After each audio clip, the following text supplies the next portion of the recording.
একজন রাষ্ট্রপ্রধান হাজারো মানুষের সামনে দাঁড়াইয়া বক্তৃতা দিচ্ছেন।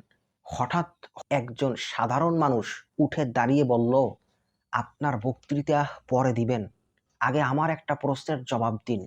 এই যুগে এরকম দৃশ্য কি কখনো কল্পনা করা যায়?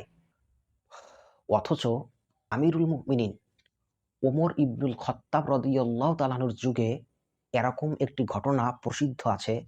একদিন অর্ধজাহানের খলিফা ওমরে ফারুক রাদিয়াল্লাহু তাআলা আনহু খুতবার মাঝখানে একজন সাধারণ মানুষ উঠে দাঁড়ালেন এবং তিনি নির্ভয়ে ওমরে ফারুকের চোখে চোখ রেখে বললেন, আমিরুল মুমিনিন, আগে আমার প্রশ্নের জবাব দিন। যতক্ষণ আমার প্রশ্নের জবাব দিবেন না, অতক্ষণ আমি আপনার বক্তৃতা শুনব না। ওমর রাদিয়াল্লাহু তাআলা আনহু বললেন, কি প্রশ্ন বলেন? তখন তিনি বললেন, কিছুদিন আগে রাষ্ট্রীয় কোষাগার থেকে রাষ্ট্রের প্রত্যেক নাগরিকের জন্য এক একটা কাপড় দিয়েছে।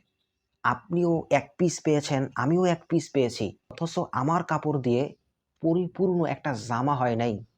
আপনারটা দিয়ে যেরকম একটা পরিপূর্ণ জামা হয়েছে। তখন ওমর রাদিয়াল্লাহু তাআলা আনহু বললেন, ভাই, আপনার প্রশ্নের জবাব আমি একা দিব না। আমার সাথে আমার ছেলে আব্দুল্লাহ জবাব দিবে। তখন আব্দুল্লাহ রাদিয়াল্লাহু তাআলা আনহু বললেন, মূলত বিষয়টা হয়েছে এরকম যে আমিও কাপড় পেয়েছি এক পিস। আমার বাবাও কাপড় পেয়েছেন এক পিস। কিন্তু আমার এক পিস কাপড় দিয়ে আমার পরিপূর্ণ জামা হয় না। আবার বাবার কাপড় দিয়েও তারও পরিপূর্ণ জামা হয় না। এজন্য আমি আমার কাপড়টা আমার বাবাকে হাদিয়ে দিয়েছি। আমার বাবা দুটো কাপড় একাত্র করে একটা পরিপূর্ণ জামা বানিয়েছেন। তখন লোকটি বললেন, হে আমিরুল মুমিনিন, এখন আপনার খুতবা শুরু করুন।